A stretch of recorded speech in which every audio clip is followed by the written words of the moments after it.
Hi friends, welcome to our channel. ఈ రోజు notification చాలా మంచి నోటిఫికేషన్. ఈ వీడియోని ఎక్కడ స్కిప్ చేయకుండా వీడియోని ఎండ్ వరకు చూడండి.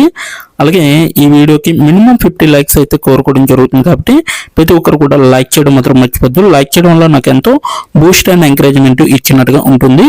సో ప్రతి ఒక్కరు కూడా అప్లై చేయడానికి ట్రై చేయండి. అలాగే వెళ్తూ మన ఛానల్ని సబ్స్క్రైబ్ చేసుకోవడం మాత్రం మర్చిపోవద్దు. మీరు నన్ను ఫాలో అవ్వాలనుకుంటే కింద డిస్క్రిప్షన్ బాక్స్లో WhatsApp, Telegram, Facebook, Instagram links అయితే ఇవ్వడం జరిగింది. డైరెక్ట్గా మీరు నాతో కాంటాక్ట్ అవ్వచ్చు. మీకున్న డౌట్స్ అన్ని కూడా క్లారిఫై చేసుకోవచ్చు.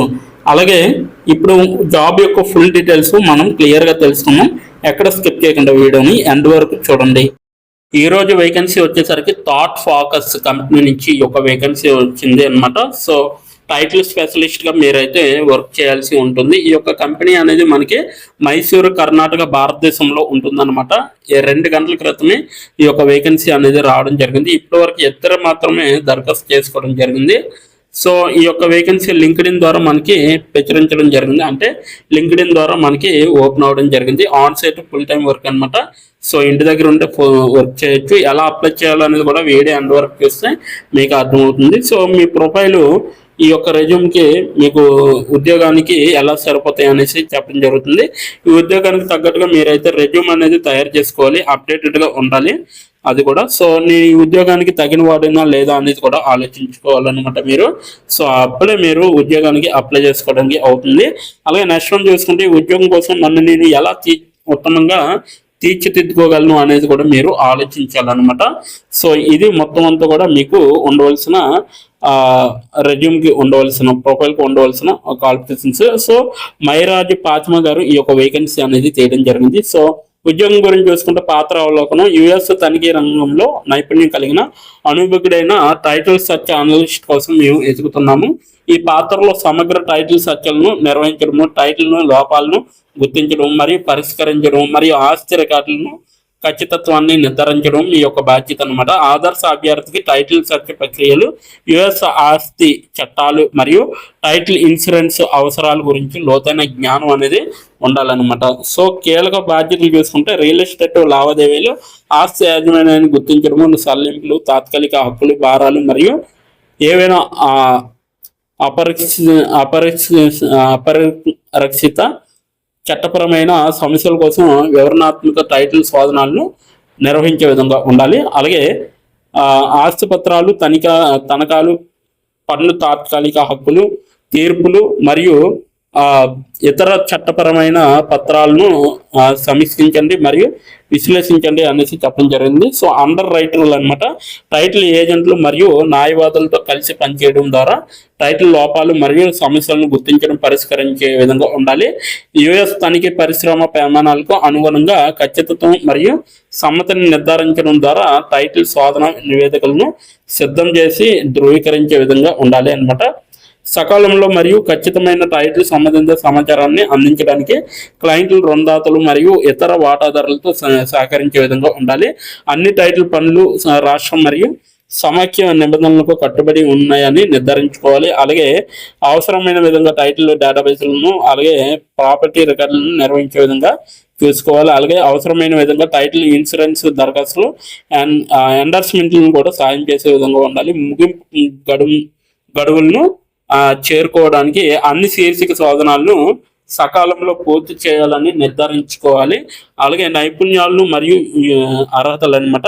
యుఎస్ తనిఖీ పరిశ్రమలో టైటిల్ శోధనలో 2 లేదా 5 సంవత్సరాల అనుభవం అనేది ఉండాలి. యుఎస్ ఆస్తి చట్టాలు, టైటిల్ శోధన విధానాలు మరియు టైటిల్ బీమా అవసరాలపై సమగ్ర అవగాహన అనేది ఉండాలి. సో పబ్లిక్ రికార్డింగ్లు అలాగే కౌంటీ ఆస్తి డేటాబేస్లను చట్టపరమైన ఆస్తి పత్రాలతో పరిచయం అనేది అవసరం అనమాట. సంక్లిష్టమైన శీర్షిక సమస్యలను గుర్తించి పరిష్కరించగలిగే సామర్థ్యంతో కూడిన బలమైన విశ్లేషణాత్మక నైపుణ్యాలు అనేవి చాలా అవసరం. టైటిల్ సర్చ్ సాఫ్ట్వేర్ మరియు డేటాబేస్లో ఉపయోగించడంలో నైపుణ్యం అనేది చాలా అవసరం. రుణదాతలు, న్యాయవాదులు మరియు అండర్ రైటర్లతో పనిచేయడానికి అద్భుతమైన కమ్యూనికేషన్ నైపుణ్యాలు అనేవి చాలా అవసరం. బహుళ ఫైల్ను మరియు గడువింపులను నిర్వహించడానికి వివరాలు మరియు సంస్థాగత నైపుణ్యాలను అధిక శ్రద్ధ అనేది చాలా అవసరం. అలాగే వేగవంతమైన వాతావరణంలో కనీస పర్యవేక్షణతో స్వతంత్రంగా పనిచేసే సామర్థ్యం అనేది చాలా అవసరం. అలాగే ప్రాధాన్యత గల అర్హతలు అనమాట. సో టైటిల్ సర్చ్ సాఫ్ట్వేర్ మరియు డేటాబేస్ టైటిల్ పాయింట్ లేదా ఇతర పరిశ్రమ ప్రామాణిక ప్లాట్ఫామ్లో వంటి సిస్టమ్లతో అనుభవం అనేది అవసరం. రియల్ ఎస్టేట్లో పారాలీగల్ సర్టిఫికేషన్ లేదా చట్టపరమైన నేపథ్యం ఒక ప్లస్ అన్నమాట. రాష్ట్ర నిర్దిష్ట టైటిల్ అవసరాలు మరియు నిబంధనల పరిజ్ఞానం అనేది చాలా అవసరం. సో ఈ యొక్క వేకెన్సీకి మీరు అప్లై చేయాలనుకుంటే నేను కింద డిస్క్రిప్షన్ బాక్స్లో మీకైతే లింక్ అనేది ప్రొవైడ్ చేయడం జరిగింది. సో ఆ యొక్క లింక్ మీరు ఓపెన్ చేస్తే ఈ యొక్క పేజీ అనేది వస్తుందన్నమాట. సో ఇప్పుడు ఎలా అప్లై చేయాలో మీకు క్లియర్గా చెప్పడం జరుగుతుంది. ఎండ్ వరకు చూడండి, ఎక్కడ స్కిప్ చేయకుండా. ఇప్పుడు ఎలా అప్లై చేయాలో మనం తెలుసుకున్నాం. డిస్క్రిప్షన్ బాక్స్లో ఇచ్చిన లింక్ మీరు ఓపెన్ చేయగానే మీకు ఈ విధంగా నోటిఫికేషన్ అనేది ఓపెన్ అవుతుంది. ఇక్కడ మీరు ఈజీ అప్లై పైన క్లిక్ చేస్తే మనకి నెక్స్ట్ పేజీ అనేది ఓపెన్ అవుతుంది. ఇక్కడ నెక్స్ట్ పేజీలో అప్లై టు అని ఉంది కదా, అక్కడ దాని పక్కన కంపెనీ నేమ్ అనేది రావడం జరుగుతుంది. ఏ కంపెనీకి అయితే అప్లై చేస్తున్నారో ఆ యొక్క కంపెనీ నేమ్ అనేది రావడం జరుగుతుంది. దాని తర్వాత మీరు మీ యొక్క ఈమెయిల్ ఐడితో లింక్డ్ఇన్లో లాగిన్ అయ్యి ఉండాలి. అలా అయ్యి ఉంటే మీకు ఈమెయిల్ ఐడి కూడా కనబడుతుంది. ఫోన్ కంట్రీ కోడ్ అనేది కూడా కనబడుతుంది. అక్కడ మీ యొక్క ఫోన్ కంట్రీ కోడ్ని మీరు ఎంటర్ చేయాలి. మనది ఇండియా కాబట్టి +91 అని ఉంటుంది. మొబైల్ ఫోన్ నెంబర్ ఉంది కదా, అక్కడ కూడా మీ యొక్క పర్మనెంట్ మొబైల్ నెంబర్ అనేది ఇవ్వాలి. తర్వాత మీరు నెక్స్ట్ అనే ఆప్షన్ పైన క్లిక్ చేయాలి. నెక్స్ట్ పేజీకి తీసుకువెళ్తుంది. ఇక్కడ మీరు మీ యొక్క రెజ్యూమ్ అనేది అప్లోడ్ చేయాలి. డాక్యుమెంట్లో కానీ పీడిఎఫ్లో కానీ రెజ్యూమ్ని అప్లోడ్ చేయాలి. మినిమం రెజ్యూమ్ అనేది 2 MBలో ఉండాలి. అప్లోడ్ చేశాక నెక్స్ట్ అనే ఆప్షన్ పైన క్లిక్ చేయాలి.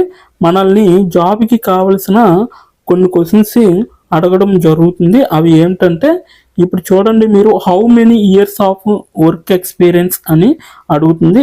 ఎక్స్పీరియన్స్ లేకపోతే నో ఎక్స్పీరియన్స్ అనేది మీరు మెన్షన్ చేయాలి. ఎస్ ఆర్ నో అనేది.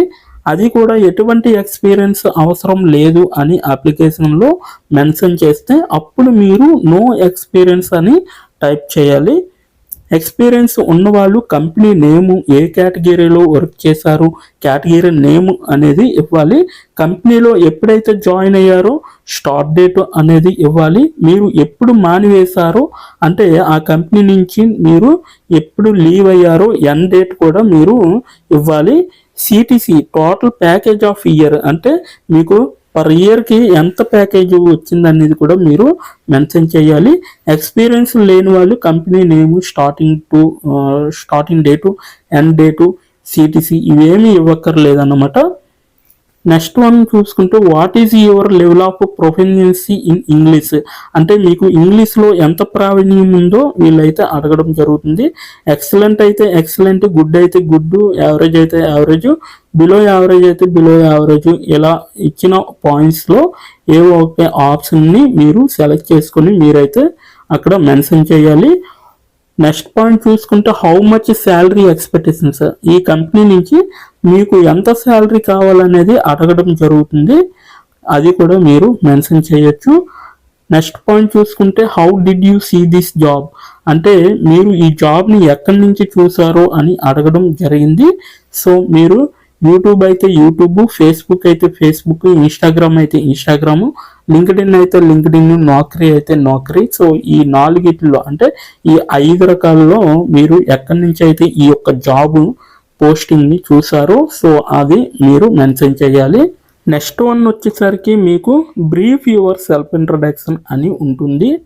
అక్కడ మీరు ఒక 5 or 10 లైన్స్ మీకోసం మీరు రాస్తే సరిపోతుందన్నమాట. ఫైనల్గా మీరు సబ్మిట్ యువర్ అప్లికేషన్ ఆప్షన్ పైన క్లిక్ చేస్తే మీ అప్లికేషన్ అనేది కంపెనీ వాళ్ళకి చేరుతుంది.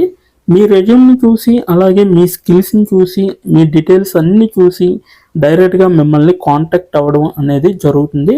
లేదా మీరు ఇచ్చిన ఈమెయిల్కి ఇంటర్వ్యూ మెయిల్ పంపడం జరుగుతుందన్నమాట. అలాగే మీరు ఎప్పటికప్పుడు మీ యొక్క ఈమెయిల్ని చెక్ చేసుకోవాలి. సో ఇదన్నమాట మొత్తం అప్లై చేయవలసిన ప్రాసెస్. నోటిఫికేషన్ పూర్తి డీటెయిల్స్ చూస్తారు కదా, ఇంకెందుకు ఆలస్యం, వెంటనే అప్లై చేసుకోండి. ప్రతి ఒక్కరు కూడా ఈ నోటిఫికేషన్కి అప్లై చేసుకుంటారని కోరుకుంటున్నాను. ఇప్పటి వరకు ఈ వీడియోని చూసిన ప్రతి ఒక్కరికి చాలా థ్యాంక్స్ ఫర్ వాచింగ్.